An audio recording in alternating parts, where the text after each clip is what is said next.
Hi everyone, welcome to join to learn. ಇವತ್ತಿನ ಒಂದು ಸೆಷನ್ನಲ್ಲಿ 2025 June 13ರ ಪ್ರಚಲಿತ ಘಟನೆಗಳ ಕುರಿತು ಚರ್ಚೆ ಮಾಡೋಣ. ಕ್ಲಾಸನ್ನು ಸ್ಟಾರ್ಟ್ ಮಾಡೋಕ್ಕಿಂತ ಮುಂಚೆ ಒಂದು ಸ್ಮಾಲ್ ಹಾಗೂ ಇಂಪಾರ್ಟೆಂಟ್ ಇನ್ಫಾರ್ಮೇಷನ್. ಪ್ರತಿದಿನ ಬೆಳಗ್ಗೆ 9 ಗಂಟೆಗೆ ಜಾಯಿನ್ ಟು ಲರ್ನ್ ಯೂಟ್ಯೂಬ್ನಲ್ಲಿ ಕರೆಂಟ್ ಅಫೇರ್ಸ್ನ ಕ್ಲಾಸ್ ಇರುತ್ತೆ. ಹಾಗೆ ಹಳೆಯ ಕರೆಂಟ್ ಅಫೇರ್ಸ್ನ ಕ್ಲಾಸ್ಗಳನ್ನು ನೋಡೋಕೆ ಕೆಳಗಡೆ ಡಿಸ್ಕ್ರಿಪ್ಷನ್ನಲ್ಲಿ ಪ್ಲೇಲಿಸ್ಟ್ನ ಲಿಂಕನ್ನು ಕೊಡಲಾಗಿದೆ. ಆ ಲಿಂಕ್ ಮೂಲಕ ಹಳೆಯ ಕ್ಲಾಸ್ಗಳನ್ನು ಸಹ ತಾವು ನೋಡ್ಬೋದು. ಮತ್ತು 2025 ಹಾಗೂ 2024ರ ಪ್ರಚಲಿತ ಘಟನೆಗಳ ನೋಟ್ಸ್, ಟೆಸ್ಟ್ ಸಿರೀಸ್ ಮತ್ತು ಕ್ಲಾಸಸ್ಗಳು ಜಾಯಿನ್ ಟು ಲರ್ನ್ ಆ್ಯಪ್ನಲ್ಲಿ ಹಾಗೂ ಜಾಯಿನ್ ಟು ಲರ್ನ್ ಯೂಟ್ಯೂಬ್ನ ಜಾಯಿನ್ ಬಟನ್ನಲ್ಲಿ ಅವೈಲೇಬಲ್ ಇರುತ್ತೆ ಅಂತ ಹೇಳ್ತಾ ಇವತ್ತಿನ ಒಂದು ಸೆಷನ್ನನ್ನು ಸ್ಟಾರ್ಟ್ ಮಾಡೋಣ. ಪ್ರಥಮ ಪ್ರಶ್ನೆ, ಭಾರತದ AAIB ಜೊತೆಗೆ AI-17 ವಿಮಾನದ ಅಪಘಾತವನ್ನು ಯಾವ ಸಂಸ್ಥೆ ತನಿಖೆ ಮಾಡುತ್ತಿದೆ ಅಂತ ಪ್ರಶ್ನೆನ ಅರ್ಥ ಮಾಡ್ಕೋಬೇಕು. ರೀಸೆಂಟ್ ಆಗಿ AI-171 ಅನ್ನುವಂತಹ ವಿಮಾನ ಅಪಘಾತಕ್ಕೆ ಒಳಗಾಗುತ್ತೆ. ಈ ವಿಮಾನದ ಅಪಘಾತಕ್ಕೆ ಸಂಬಂಧಪಟ್ಟಂತೆ ಭಾರತದ AAIB ಸಂಸ್ಥೆ ತನಿಖೆಯನ್ನು ಮಾಡ್ತಾ ಇದೆ. ಇದರ ಜೊತೆಗೆ ಇನ್ನೊಂದು ಸಂಸ್ಥೆ ಕೂಡ ಈ ಅಪಘಾತಕ್ಕೆ ಸಂಬಂಧಪಟ್ಟಂತಹ ತನಿಖೆ ಮಾಡ್ತಾ ಇದೆ. ಹಾಗಾದ್ರೆ ಆ ಸಂಸ್ಥೆ ಯಾವುದು ಅಂತ ಪ್ರಶ್ನೆ. ಆಯ್ಕೆಗಳು ICAO, NTSB, FAA, EASA. ಸರಿಯಾದ ಉತ್ತರ ಆಯ್ಕೆ 2 ಆಗುತ್ತೆ. ಸೊ NTSB ಅನ್ನುವಂತಹ ಅಮೆರಿಕದ ಸಂಸ್ಥೆ ಏನಿದೆ ಈ ವಿಮಾನದ ಅಪಘಾತಕ್ಕೆ ಸಂಬಂಧಪಟ್ಟಂತಹ ತನಿಖೆಯನ್ನು ಮಾಡ್ತಾ ಇದೆ. ನಿಮ್ಮ ಎಕ್ಸಾಮ್ನಲ್ಲಿ ಫುಲ್ ಫಾರ್ಮ್ ಅನ್ನು ಕೇಳ್ತಾರೆ. AAIB ಅಂದರೆ ಏನು ಅಂತ. Aircraft accident investigation bureau. Aircraft accident investigation bureau. ಈ AAIB ಏನಿದೆ ಇದು ಭಾರತದ ನಾಗರಿಕ ವಿಮಾನಯಾನ ಸಚಿವಾಲಯದ ಅಧೀನದಲ್ಲಿ ಒಂದು ಕೆಲಸವನ್ನ ಮಾಡುವಂತಹ ಸರ್ಕಾರಿ ಸಂಸ್ಥೆ ಆಗುತ್ತೆ. ಇದು ವಿಮಾನ ಅಪಘಾತ ಮತ್ತು ಅವುಗಳ ಘಟನೆಗಳಿಗೆ ಸಂಬಂಧಪಟ್ಟಂತಹ ತನಿಖೆಯನ್ನ ನಡೆಸುತ್ತೆ. ಇದು ಇದರ ಮುಖ್ಯ ಉದ್ದೇಶ ಆಗುತ್ತೆ. AAIBಯನ್ನು 2011ರಲ್ಲಿ ಸ್ಥಾಪನೆ ಮಾಡಿದ್ರು. ಫುಲ್ ಫಾರ್ಮ್ ಗೊತ್ತಿರಬೇಕು, ಯಾವಾಗ ಸ್ಥಾಪನೆ ಮಾಡಿದ್ರು ಅಂತ ಗೊತ್ತಿರಬೇಕು, ಮತ್ತು ಈ ಸಂಸ್ಥೆಯ ಉದ್ದೇಶ ತಮಗೆ ಗೊತ್ತಿರಬೇಕು, ಯಾವ ಸಚಿವಾಲಯದ ಅಡಿಯಲ್ಲಿ ಕೆಲಸ ಮಾಡುತ್ತೆ ಅಂತ ಕೂಡ ಗೊತ್ತಿರಬೇಕು. ಈ 4 ಪಾಯಿಂಟ್ಗಳು ಕೂಡ ತಮಗೆ ಗೊತ್ತಿರಬೇಕಾಗತ್ತೆ. ಇನ್ನು NTSB ಇದರ ಫುಲ್ ಫಾರ್ಮ್ ಏನು? National transportation safety board. ಇದು ಒಂದು ಸ್ವತಂತ್ರ ಅಮೆರಿಕದ ಫೆಡರಲ್ ಸಂಸ್ಥೆ ಆಗುತ್ತೆ. ಯಾವ ದೇಶದ ಸಂಸ್ಥೆ ಇದು? ಅಮೆರಿಕ ದೇಶದ ಸಂಸ್ಥೆ ಆಗುತ್ತೆ. ಇದು ಈ ವಿಮಾನ ಅಪಘಾತಕ್ಕೆ ಸಂಬಂಧಪಟ್ಟಂತಹ ತನಿಖೆಯನ್ನು ನಡೆಸ್ತಾ ಇದೆ. NTSB ಇದು ಯಾವಾಗ ಸ್ಥಾಪನೆ ಆಯಿತು? 1967ರಲ್ಲಿ ಸ್ಥಾಪನೆ ಆಯಿತು. ಸಾರಿಗೆ ಸುರಕ್ಷತೆ ಹೆಚ್ಚಿಸೋದು ಹಾಗೂ ಸುರಕ್ಷತಾ ಶಿಫಾರಸನ್ನು ನೀಡೋದು ಇದರ ಉದ್ದೇಶ ಆಗುತ್ತೆ.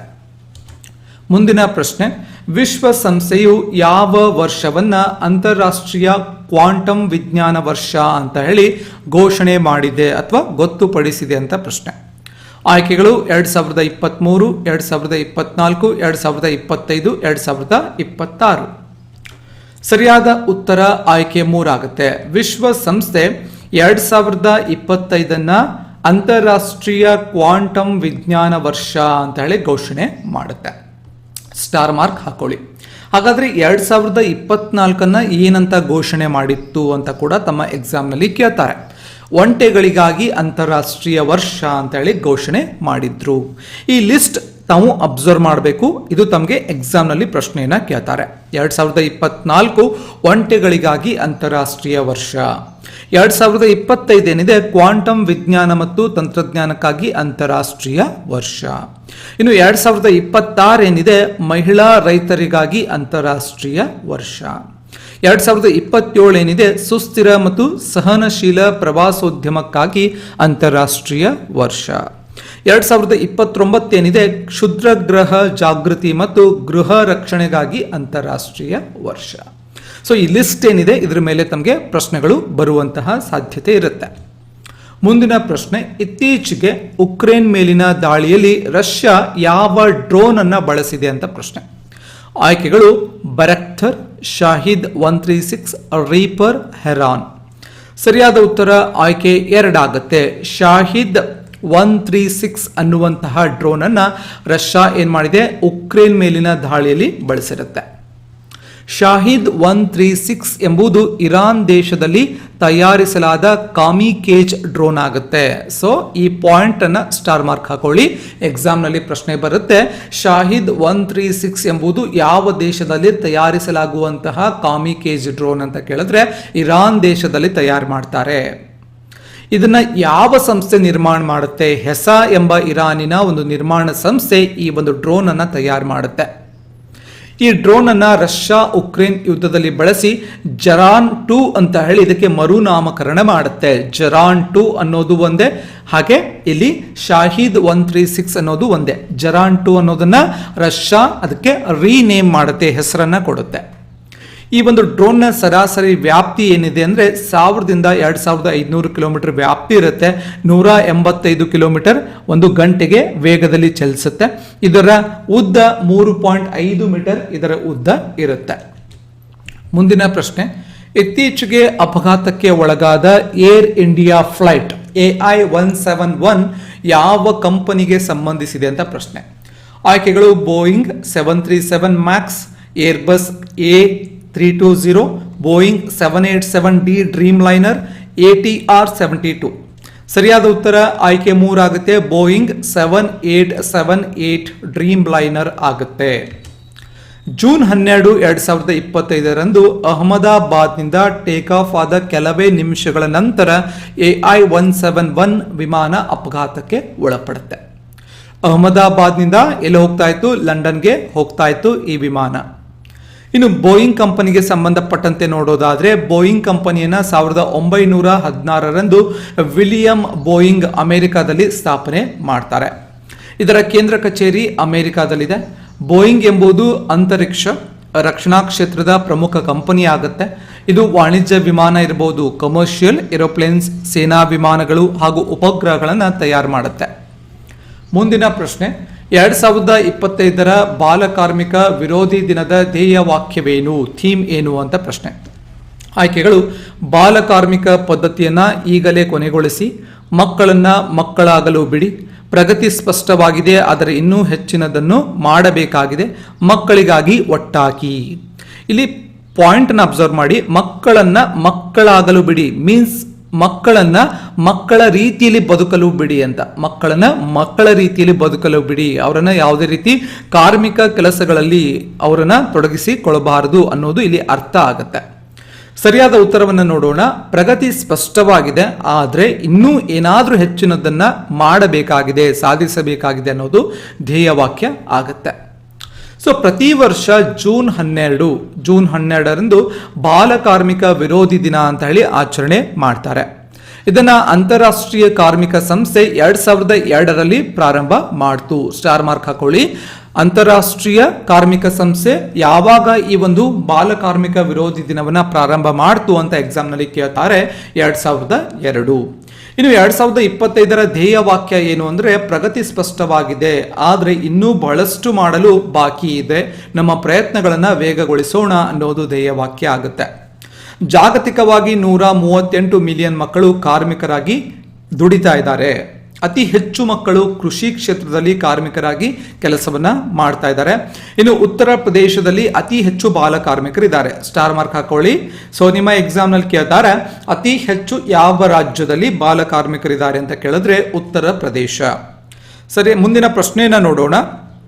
2027 ವೇಳೆಗೆ ಬಾಲ ಕಾರ್ಮಿಕ ಪದ್ಧತಿಯನ್ನ ನಿರ್ಮೂಲನೆ ಮಾಡಲು ಯಾವ ರಾಜ್ಯವು ಅಭಿಯಾನವನ್ನ ಪ್ರಾರಂಭಿಸಿತು ಅಂತ ಪ್ರಶ್ನೆ. ಆಯ್ಕೆಗಳು ಮಹಾರಾಷ್ಟ್ರ, ಉತ್ತರ ಪ್ರದೇಶ, ರಾಜಸ್ಥಾನ, ತಮಿಳುನಾಡು. ಸರಿಯಾದ ಉತ್ತರ ಆಯ್ಕೆ 2 ಆಗುತ್ತೆ. ಪ್ರೀವಿಯಸ್ ಕ್ವಶನ್ ಅಲ್ಲಿ ನಾವು ಚರ್ಚೆ ಮಾಡಿದ್ವಿ, ಅತಿ ಹೆಚ್ಚು ಬಾಲ ಕಾರ್ಮಿಕರು ಇರುವಂತಹ ರಾಜ್ಯ ಯಾವುದು ಅಂತ ಕೇಳಿದ್ರೆ ಅದು ಉತ್ತರ ಪ್ರದೇಶ. ಸೊ ಹಾಗಾಗಿ ಉತ್ತರ ಪ್ರದೇಶದಲ್ಲಿ 2027 ವೇಳೆಗೆ ಬಾಲ ಕಾರ್ಮಿಕ ಪದ್ಧತಿಯನ್ನ ನಿರ್ಮೂಲನೆ ಮಾಡೋಕೆ ಒಂದು ಅಭಿಯಾನವನ್ನ ಸರ್ಕಾರ ಇಲ್ಲಿ ಪ್ರಾರಂಭ ಮಾಡಿರುತ್ತೆ. 2018 2025 10,336 ಮಕ್ಕಳನ್ನ ಪತ್ತೆ ಹಚ್ಚಿ ಅವರಿಗೆ ಶಾಲೆಗಳಿಗೆ ಹಿಂದಿರುಗಿಸಲಾಗಿರುತ್ತೆ. ಬಾಲ ಶ್ರಮಿಕ ವಿದ್ಯಾ ಯೋಜನೆ ಅಡಿಯಲ್ಲಿ 2,000 ಮಕ್ಕಳನ್ನ ಶಾಲೆಗೆ ಸೇರಿಸಲಾಗಿರುತ್ತೆ. ಹಾಗೆ 1,089 ಕುಟುಂಬಗಳಿಗೆ ಆರ್ಥಿಕ ನೆರವನ್ನ ನೀಡಲಾಗಿರುತ್ತೆ. ಮುಂದಿನ ಪ್ರಶ್ನೆ, ಇತ್ತೀಚೆಗೆ ಪರಮಾಣು ಮತ್ತು ಮಿಲಿಟರಿ ಆಸ್ತಿಗಳಿಗಾಗಿ ಇಸ್ರೇಲ್ ಯಾವ ದೇಶವನ್ನ ಗುರಿಯಾಗಿಸಿಕೊಂಡು ದಾಳಿಯನ್ನ ಮಾಡ್ತಾ ಇದೆ ಅಂತ ಪ್ರಶ್ನೆ. ಆಯ್ಕೆಗಳು ಲೆಬನಾನ್, ಸಿರಿಯಾ, ಇರಾನ್, ಈಜಿಪ್ಟ್. ಸರಿಯಾದ ಉತ್ತರ ಆಯ್ಕೆ 3 ಆಗುತ್ತೆ. ಸೊ ಇರಾನ್ ದೇಶವನ್ನ ಗುರಿಯಾಗಿಸಿಕೊಂಡು ಇಲ್ಲಿ ಇಸ್ರೇಲ್ ಏನ್ ಮಾಡ್ತಾ ಇದೆ, ದಾಳಿಯನ್ನ ಮಾಡ್ತಾ ಇದೆ. So Iran Operation Rising Lion ಹೆಸರಿನಲ್ಲಿ 200ಕ್ಕಿಂತ ಹೆಚ್ಚು ಇರಾನ್ ಲಷ್ಕರ್ ಮತ್ತು ಅಣು ಗುರಿಗಳ ಮೇಲೆ ಪ್ರತಿ ದಾಳಿಯನ್ನ ಮಾಡಿರುತ್ತೆ. ಸೊ ಆಪರೇಷನ್ ರೈಸಿಂಗ್ ಲಯನ್ ಅನ್ನೋದು ಗೊತ್ತಿರಬೇಕಾಗತ್ತೆ. ಪ್ರತಿ ದಾಳಿ ಎಲ್ಲಿ ಮಾಡುತ್ತೆ, ಇಸ್ರೇಲ್ನ ಲಷ್ಕರ್ ಮತ್ತು ಅಣು ಗುರಿಗಳ ಮೇಲೆ ಒಂದು ದಾಳಿಯನ್ನ ಇಲ್ಲಿ ಮಾಡುತ್ತೆ. ಭಾರತ ಕೂಡ ಆಪರೇಷನ್ ಸಿಂಧೂ ಮೂಲಕ ಇರಾನ್ನಿಂದ 110 ಭಾರತೀಯರನ್ನ ಸ್ಥಳಾಂತರ ಮಾಡಿರುತ್ತೆ. ಸೊ ಸ್ಟಾರ್ ಮಾರ್ಕ್ ಹಾಕೊಳ್ಳಿ. ಈ ಒಂದು ಪಾಯಿಂಟ್ ಅನ್ನ ನಿಮ್ಮ ಎಕ್ಸಾಮ್ ನಲ್ಲಿ ಕೇಳ್ತಾರೆ. ಆಪರೇಷನ್ ಸಿಂಧೂ ಯಾವುದಕ್ಕೆ ಸಂಬಂಧಪಡುತ್ತೆ ಅಂತ ಕೇಳಿದ್ರೆ, ಇರಾನ್ನಿಂದ 110 ಭಾರತೀಯರನ್ನ ಸ್ಥಳಾಂತರ ಅಥವಾ ಅವರನ್ನ ಸೇವ್ ಮಾಡಲಾಗಿರುತ್ತೆ.